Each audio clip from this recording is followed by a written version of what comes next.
Assalamualaikum warahmatullahi wabarakatuh. Yang saya hormati Bapak dosen pengajar pada kelas 808, Bapak Insinyur Ahmad Jusairi, M MKom, CDS, IPM, ASEN, ENG, serta rekan-rekan yang lain.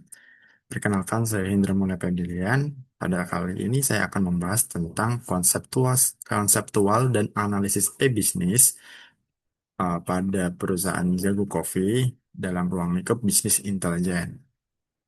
Oke, next.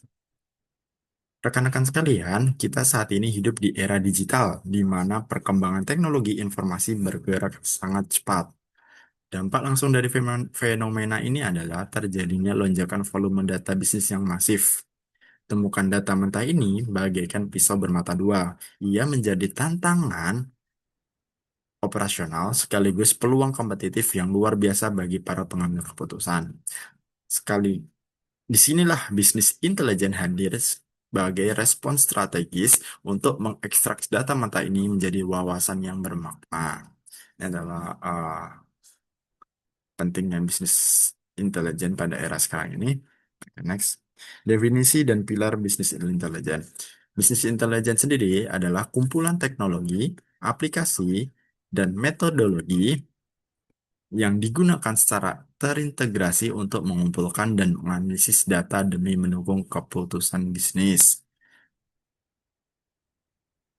Ekosistem modern ini ditopang oleh tiga pilar teknologi modern. Yang pertama ada Big Data. Big Data ini untuk menangani volume dan variasi data yang sangat ekstrim. Yang kedua adalah Cloud Computing sebagai fondasi infrastruktur SAS yang fleksibel. Yang terakhir adalah Internet of Things atau IoT, yaitu berupa sensor cerdas penangkap data real time. Next.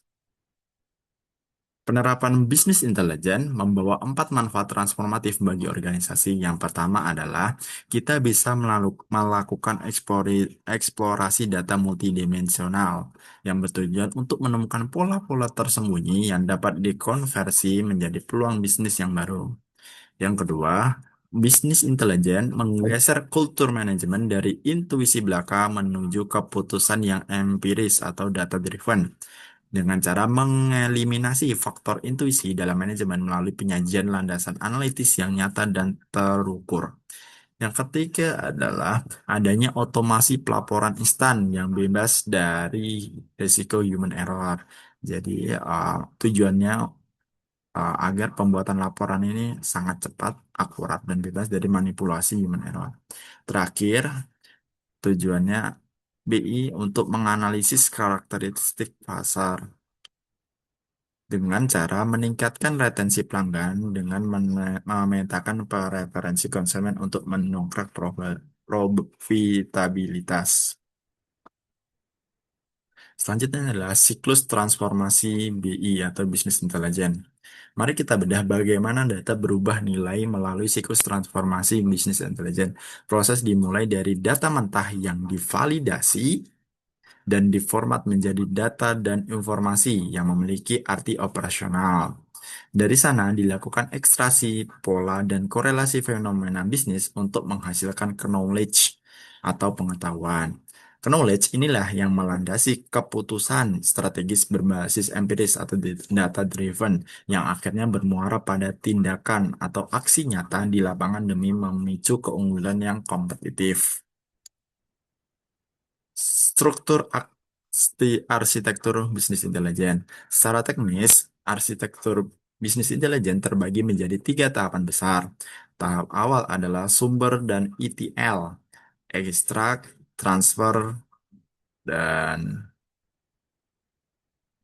di mana data mentah dari ERP maupun eksternal disaring, dibersihkan dan diselaraskan ke dalam data warehouse yang terpusat.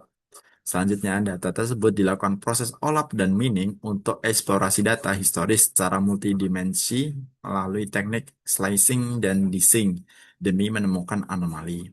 Terakhir, masuk ke tahap optimasi dan output berupa kalkulasi matematis untuk merumuskan rekomendasi bisnis yang disajikan interaktif melalui dashboard. Tingkatan bisnis analitik. Analitik bisnis di dalam bisnis intelijen memiliki tiga tingkatan evolusi. Yang pertama adalah analitika deskriptif yang menjawab pertanyaan what happened atau apa yang terjadi dengan membedah data historis aktual. Yang kedua adalah analitik prediktif yang menjawab what will happen menggunakan algoritma dan data mining untuk memproyeksikan perilaku pasar masa depan. Dan tingkat tertinggi adalah analisa preskriptif yang menjawab what should I do? Yang memberikan rekomendasi solusi konkret berbasis AI dan model optimasi. Namun, implementasi BI tidak luput dari tantangan. Kita harus mewaspadai risiko keamanan siber seperti espionage dan Advanced Persistent Threat atau APT yang dapat merusak stabilitas infrastruktur intelijen data. Selain itu, ada tantangan internal berupa analytic gap, yaitu kesenjangan masif antara timbunan data mentah yang dimiliki perusahaan dengan keterbatasan kemampuan manajerial untuk mengekstraknya menjadi wawasan yang strategis. Nah, untuk menangani ancaman-ancaman tersebut, khususnya pada ekosistem IoT, kita memerlukan matriks mitigasi yang berlapis. Pada application layer, mitigasi dilakukan dengan patching berkala terhadap celah invasi. Pada processing layer, potensi gangguan berupa pengintaian data senyap atau snooping dan manipulasi data ilegal atau tampering. Tindakan mitigasi yang dapat dilakukan berupa enkripsi komputasi dan pemisahan hak akses data atau role-based access. Untuk lapisan transport layer, dengan potensi gangguan pemalsuan DNS, serangan banjiran paket atau SYN flood dapat dimitigasi dengan cara pemantauan trafik jaringan secara intensif dan proteksi ICS. Yang terakhir adalah lapisan device layer. Potensinya kelebihan muatan memori atau overflow dan pengurasan sumber daya. Tindakan mitigasi yang dapat dilakukan adalah proteksi fisik komponen dan penggunaan aktuator yang aman. Kolaborasi ekosistem bisnis. Bisnis intelijen juga berfungsi optimal jika diselaraskan dengan tata kelola ekosistem bisnis. Menurut kerangka kerja Alia Kruker, terdapat tiga elemen kunci kolaborasi. Yang pertama adalah orkestrator sebagai pihak yang bertindak sebagai pengatur alur kerja utama dan integrator ekosistem dalam kerangka Alia Kruker. Yang kedua adalah supplier dan complementors, yaitu pihak pemasok sumber daya bahan baku kritis dan penyedia layanan produk tambahan yang meningkatkan nilai utilitas. Yang ketiga adalah customer, pihak pengguna akhir yang menyerap seluruh nilai dan memberikan umpan balik vital bagi siklus bisnis perusahaan. Nah, slide selanjutnya adalah Business Intelligence sebagai DSS, Decision Support System. Dalam peranan sebagai sistem pendukung keputusan atau DSS, bisnis intelijen memfasilitasi empat model pendekatan. Ada communication driven DSS untuk kolaborasi antar kelompok kerja. Model model driven DSS yang mengandalkan simulasi matematis dan skenario dampak. Yang kedua adalah data dan dokumen driven untuk pengolahan data historis masif lewat OLAF serta informasi berbasis teks tanpa struktur. Selanjutnya, ada Knowledge Driven DSS, memanfaatkan basis pengetahuan atau AI untuk memberikan rekomendasi yang adaptif dan solutif. Next.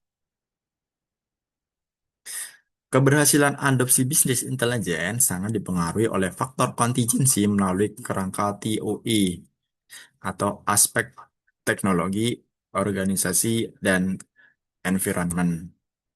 Yang pertama adalah faktor teknologi. Untuk untuk keberhasilan BI perlu adanya evaluasi kesiapan infrastruktur teknologi informasi, kompetensi SDM teknis, keamanan, serta tingkat kualitas data. Yang kedua adalah faktor organisasi. Keberhasilan diukur melalui dukungan manajemen puncak dan penciptaan budaya keputusan rasional. Terakhir adalah faktor lingkungan, memetakan tekanan kompetitif industri eksternal, regulasi pemerintah, serta kesiapan integrasi dari mitra dagang. Slide selanjutnya membahas tentang strategi self-service business intelligence atau SSBI. Untuk mengatasi sumbatan operasional, perusahaan dapat menerapkan strategi self-service business intelligence dengan pembagian peran yang jelas. Di satu sisi, data analitik atau divisi TI berfokus pada arsitektur pondasi. Tanggung jawab meliputi proses ETL, extract, transfer, and load, merancang struktur gudang data dan menyiapkan model dataset yang matang dan bersih.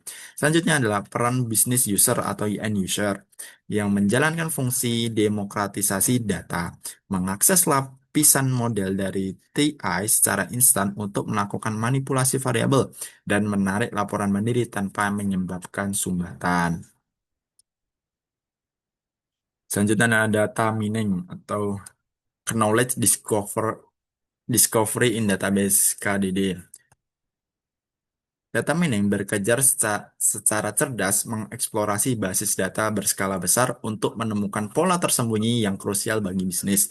Proses ini melangkah sistematis melintas tahapan selection, pre-processing atau pembersihan noise, transformation, inti data mining, hingga evaluation untuk melahirkan knowledge yang bebas dari bias komputasi. Nah, untuk slide selanjutnya, saya akan membahas studi kasus tentang perusahaan e-bisnis berupa Jago Coffee yang memanfaatkan bisnis intelijen dalam proses bisnisnya. Kenapa Jago Coffee? Karena Jago Coffee merupakan inovasi e-bisnis yang mengusung konsep cafe on wheel dengan gerobak elektrik atau EV yang mutakhir. Yang kedua, Jago Coffee juga menerapkan model bisnis hiperlokal tanpa ongkos kirim yang ditopang efisiensi rantai pasok yang ketat. Sistem BI menangkap sumber data ganda berupa perilaku pelanggan via Jago Apps atau aplikasi jagoan yang didownload oleh end user dan performa kecepatan melalui armada mitra jagoan. Uh, Data ini diperoleh dari aplikasi baristanya atau jagoan. Yang terakhir adalah sensor IoT dalam kompartemen gerobak memantau suhu es dan stok susu untuk pelaporan otomatis ke sentral data warehouse. Dengan arsitektur tersebut, Jago Coffee memperoleh tiga keunggulan kompetitif utama di era industri 4.0. Pertama, berupa pasar tanpa batas. Karena mobilitasnya, jangkauan pasar tidak terbatas pada lokasi fisik tertentu, melainkan meluas kemana saja selama terjangkau jaringan internet. Kedua adalah potensi penghasilan. Omset mampu dilipat gandakan karena efisiensi ekstrim akibat eliminasi biaya toko fisik di setiap titik. Dan terakhir adalah pemanfaatan teknologi. Mutakhir melalui implementasi penuh IoT serta ekosistem pembayaran digital atau uang elektronik secara langsung di dalam aplikasi. Ini adalah contoh dari tampilan di aplikasi Jago Coffee yang di sini kita dapat lihat lokasi dari baristanya, dia ada di mana, menunya ada sisa berapa, dan kita bisa langsung dengan pembayaran yang sangat mudah, kita bisa scan QR, QRIS, maupun menggunakan kartu elektronik. Selanjutnya adalah tampilan dari aplikasi jagoan satu baristanya, yang berupa rekap dashboard terkait performa harian penjualan dari barista tersebut. Oke, next. Analitika multidimensi Jago Coffee. Bagaimana Jago Coffee mengoperasikan tingkat analitikanya? Mari kita lihat matriks analika multidimensi ini. Pada ranah deskriptif, sistem menjawab apa yang terjadi saat ini dengan menyajikan laporan visualisasi omset per gerobak dan pemetaan kelurahan dengan penjualan tertinggi. Pada ranah prediktif, untuk menjawab menu apa yang melonjak, BI memproyeksikan kebutuhan stok susu outside dan es batu di setiap hub agar terhindar dari stock out. Dan pada ranah preskriptif, untuk menjawab kemana rute diarahkan, BI memberikan rekomendasi rute dinamis agar armada bergeser secara presisi dari area perkantoran di pagi hari ke wilayah pemukiman di sore hari. Nah, seluruh wawasan operasional tersebut dirangkum dalam performance dashboard yang bernama jagoan visual analytic. Dashboard ini menyajikan indikator kinerja utama secara intuitif. Manajer operasional memantau metrik card utilization rate dan ketepatan order matching latency, retensi. Pengendalian finansial diamankan melalui rasio limbah harian, waste versus sales, sementara loyalitas konsumen dilacak ketat via repurchase rate index secara real time. Nah, pada akhir kesempatan presentasi ini, saya akan menyampaikan kesimpulan bahwa bisnis intelijen bukanlah sekedar perangkat lunak atau tools parsial belaka, melainkan sebuah ekosistem strategis yang terintegrasi penuh. Melalui fondasi teknologi canggih, bisnis intelijen mengubah aliran data mentah menjadi keputusan taktis yang cepat, akurat, dan sanggup menghancurkan hambatan bisnis di era industri modern. Terima kasih atas perhatiannya. Saya terima kasih atas perhatiannya. Apabila ada yang salah ucap, saya mohon maaf. Assalamualaikum warahmatullahi wabarakatuh.